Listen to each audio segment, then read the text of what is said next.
Hello বন্ধুরা, welcome to my channel. আমাদের আজকের রেসিপি সর্ষে বাটা মাছের ঝাল। এই পদটি জনপ্রিয় হওয়ার কারণ হলো এর ইউনিক স্বাদ আর গন্ধ, সহজ প্রণালী এবং দ্রুত তৈরি করা যায়। গরম ভাতের সাথে সেরা মিশ্রণ এবং সহজ পাচ্য। চলুন তাহলে এই সুস্বাদু রেসিপিটি তৈরি করে নেওয়া যাক। বাড়ির মেম্বার হিসেবে আমি ৩টা বাটা মাছ ভালো করে পরিষ্কার করে ধুয়ে নিয়েছি। মনে রাখবেন মাছগুলির মাঝে কাট লাগিয়ে নিতে হবে, যাতে তেল মশলা ভালো করে মাছের ভেতর পর্যন্ত ঢুকতে পারে। মাছগুলোকে ম্যারিনেশন এবং হাইজিনিক করার জন্য লবণ, হলুদ আর সামান্য তেল দিয়ে ভালো করে মেখে তারপর ভাজতে হবে। মাছ ভাজার জন্য নিতে হবে একটা কড়াইয়ে পরিমাণ মতো সর্ষে তেল। এই তেলেই কিন্তু পুরো রান্নাটা হয়ে যাবে। মনে রাখবেন পুরো রান্নাটাই কিন্তু সর্ষে তেলে হবে। তেল ভালোভাবে গরম হয়ে গেলে মাছগুলো কড়াইতে তেলের মধ্যে দিয়ে দিন। বেশি মাছ থাকলে 2 বা 3 বার করে ভেজে নিতে পারেন। আমার কাছে কম মাছ, তাই একবারেই ভেজে নিচ্ছি। মাছের একদিক ভালো করে ভাজা হয়ে গেলে উল্টে ভেজে নিন। মনে রাখবেন তেল ভালো করে গরম হওয়ার পরেই কড়াইতে মাছ দিবেন, তা না হলে মাছ কড়াইতে লেগে ধরবে আর উল্টানোর সময় ভেঙে যাবে। ভাজা মাছগুলো একটি পাত্রে উঠিয়ে রাখুন। আর তার সাথেই দেখে নিই এই রেসিপিতে আমাদের কি কি উপকরণগুলো তৈরি করে নিতে হবে। সব উপকরণগুলো আমি বেটে নিয়েছি। শুকনো লঙ্কা আর কাঁচা লঙ্কা একসাথে বেটে নিয়েছি। আদা আর জিরা একসাথে বেটে নিয়েছি। হলুদ সর্ষে আর কালো সর্ষের সাথে অল্প পরিমাণ লবণ, হলুদ আর একটা কাঁচা লঙ্কা দিয়ে বেটে নিয়েছি। বন্ধুরা, অনেকেই বলেন সর্ষে বাটার স্বাদ তেতো হয়েছে। একটা ইম্পর্টেন্ট ট্রিক মনে রাখতে হবে।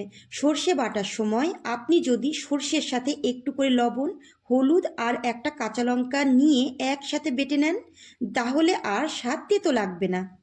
মাছ ভাজার পর যে তেল বেঁচেছিল সেই তেলের মধ্যেই দিয়ে দিচ্ছি কালো জিরা ফোড়ন, রসুন কুচি, লঙ্কার পেস্ট,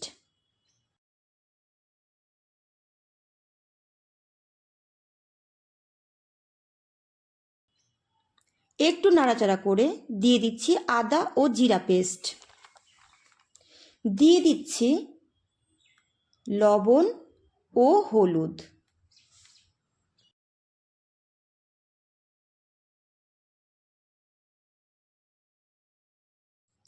মশলাগুলো কষানো হয়ে গেলে মশলা থেকে তেল ছাড়তে শুরু করবে, তখন দিয়ে দিতে হবে কুচনো টমেটো।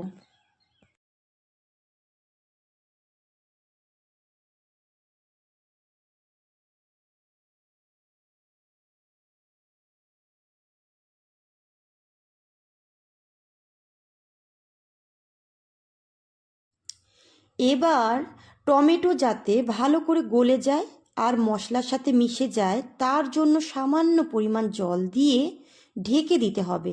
এই সময় আঁচ মিডিয়াম লোতে রাখতে হবে।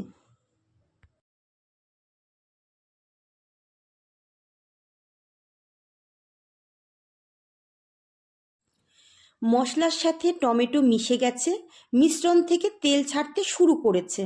এখন দিয়ে দিন রেসিপির মেইন উপকরণ সর্ষে বাটা। তবে পরিমাণ মতো দেবেন।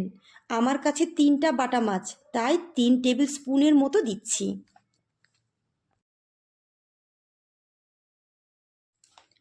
সর্ষে বাটা ভালো করে মিলিয়ে দিন। বন্ধুরা, এই স্টেজে ঢেকে রান্না করবেন না। এইভাবেই 2-3 মিনিট মিডিয়াম লো আঁচে রান্না করে নিতে হবে। ভালো করে কষানো হয়ে গেলে পরিমাণ মতো জল দিয়ে একটু নাড়াচাড়া করে মাছগুলো দিয়ে দিন। সুগন্ধ ও গার্নিশের জন্য 2-3টা কাঁচা লঙ্কা চিড়ে দিয়ে ঢেকে 3-4 মিনিট মিডিয়াম লো আঁচে রান্না করুন।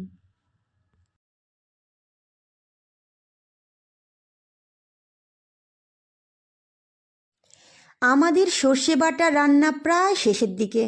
এখন 1 টেবিল স্পুন কাঁচা সর্ষের তেল মিশিয়ে দিলে সুগন্ধ আরও বেড়ে যাবে। দেখুন টেক্সচার কত সুন্দর লাগছে। আর তেমনই সুগন্ধ ছড়িয়ে পড়েছে, আর জিভে জল আনা স্বাদ। আমি তো বলবো আপনারাও তাড়াতাড়ি করে বানিয়ে ফেলুন, আর গরম ভাতের সাথে প্রিয়জনদের পরিবেশন করে প্রশংসা অর্জন করুন। এই রকম আরও ট্রেডিশনাল খাবারের রেসিপি আর নতুন নতুন ট্রিক্স জানতে চাইলে চ্যানেলটি সাবস্ক্রাইব করুন এবং লাইক শেয়ার করুন।